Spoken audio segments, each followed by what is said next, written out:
NDA প্রার্থী রূপম রায় জিন্দাবাদ জিন্দাবাদ জিন্দাবাদ হাগ্রামা মহিলারি জিন্দাবাদ জিন্দাবাদ জিন্দাবাদ হাগ্রামা মহিলারি জিন্দাবাদ জিন্দাবাদ জিন্দাবাদ রূপম রায় জিন্দাবাদ জিন্দাবাদ জিন্দাবাদ গতিকে মই ভাবো আগন্তুক দিনত আপোনালোকে মোক মৰম ভাল পোৱা দিব মই উঠি কাম কৰাৰ ইচ্ছা আছে মনত যথেষ্ট আশা লৈ আহিছো কিন্তু আপোনালোকে যেতিয়া ভোট দি জিকাই লৈ যাব তেতিয়াহে মই কিন্তু কাম কৰিম ডাঙৰীয়াই যি নতুনকৈ বিটিসি এখন কৰিব খুজিছে সেই নতুন বিটিসি গৰাত আমি সকলোৱে একজন সৈনিক হিচাপে কাম কৰিব লাগিব এতে যাতে সকলো জাতি জনগোষ্ঠীৰ মানুহৰ সম উন্নয়ন হয় তাৰ কাৰণে কিন্তু আমি হাতে হাত ধৰি কাম কৰি যাব লাগিব তেখেতৰ যি নীতি আদৰ্শ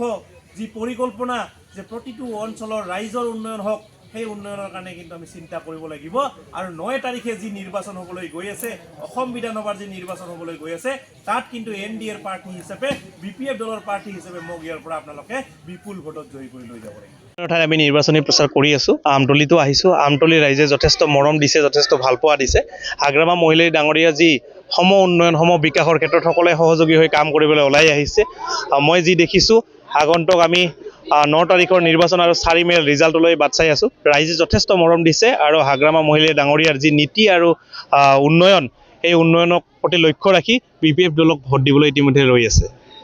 আপোনাৰ প্ৰাৰ্থিত্ব দিয়াৰ পিছৰ পৰাই বিভিন্ন ৰাজনৈতিক দলৰ যেনে যোৱাকালি জিএছপি পৰাই কেন্দ্ৰীয় পৰাই নেতাবিলাকে এই বিপিএফ দলত যোগদান কৰিছে এইটো ক্ষেত্ৰত নহয় দেখিছে সকলো দলৰ প্ৰাৰ্থীসকলক দেখি শুনি দেখিছে যুৱ প্ৰজন্মৰ কোনোবা এজন লৰাই ভালকৈ ৰাইজৰ কাৰণে সমাজৰ কাৰণে কাম কৰি আছে আগবাঢ়ি আহিছে বিভিন্ন নতুন পৰিকল্পনালৈ মই ৰাজনৈতিক পথাৰখনত আহিছোঁ গতিকে সকলোৱে মোৰ কথাবিলাক ভাল পাইছে আৰু সকলোৱে হাগ্ৰামা মহিলাৰী ডাঙৰীয়াৰ যি উন্নয়নৰ পৰিকল্পনা তাক বিশ্বাস ৰাখি সকলোৱে ওলাই আহি দলে দলে বিপিএফ দলত জইন কৰি আছে আৰু বিপিএফ দলক বা ইয়াৰ এনডিএ প্ৰাৰ্থীগৰাকীক জিকাৰ কাৰণে সকলোৱে চেষ্টা কৰি আছে মেইন এজেণ্ডাটো এটাই থাকিব হাগ্ৰামা মহিলাৰী ডাঙৰীয়া যি সম উন্নয়ন সম বিকাশ একেলগে লৈ আগবাঢ়িবলৈ যি নতুনকৈ বিটিসি গৰা সৃষ্টি কৰিবলৈ চেষ্টা কৰি আছে তাত আমি সৈনিক হিচাপে কাম কৰিম মোৰ প্ৰথম এজেণ্ডা হৈছে যুৱ প্ৰজন্মক কৰ্মমুখী কৰা আই মাতৃ সমস্তৰ কাৰণে অসম চৰকাৰ বা বিটিসি প্ৰশাসনে যিবিলাক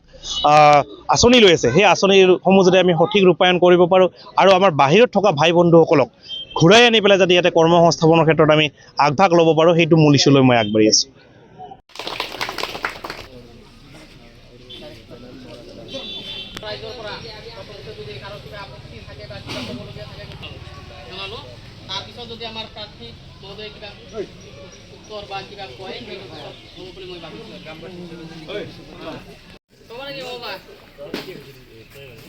আগন্তুক দিনত যি নিৰ্বাচন আহি আছে এয়া আমাৰ কাৰণে সুখৰ বিষয় মাত্ৰ কেইদিনমান আগতেই আপোনালোকৰ সকলোৰে মৰম আৰু ভাল পোৱাৰ কাৰণেই বিটিসি প্ৰধান হাগ্ৰামা মহিলাৰী ডাঙৰীয়াই আকৌ এবাৰ বিটিসিত চৰকাৰ গঠন কৰিবলৈ সক্ষম হৈছে এই চেগতে মই আপোনালোকক আন্তৰিক ধন্যবাদ জ্ঞাপন কৰিছোঁ আপোনালোকে বিপিএফ দলৰ ওপৰত যি আস্থা আৰু ভৰসা ৰাখিছে তাৰ কাৰণে মই ৰাইজক আন্তৰিক মনৰ পৰা ধন্যবাদ জ্ঞাপন কৰিছোঁ জিন্দাবাদ জিন্দাবাদ হাগ্ৰামা মহিলাৰী জিন্দাবাদ জিন্দাবাদ জিন্দাবাদ হাগ্ৰামা মহিলাৰী জিন্দাবাদ জিন্দাবাদ জিন্দাবাদ ৰূপম ৰায় জিন্দাবাদ জিন্দাবাদ জিন্দাবাদ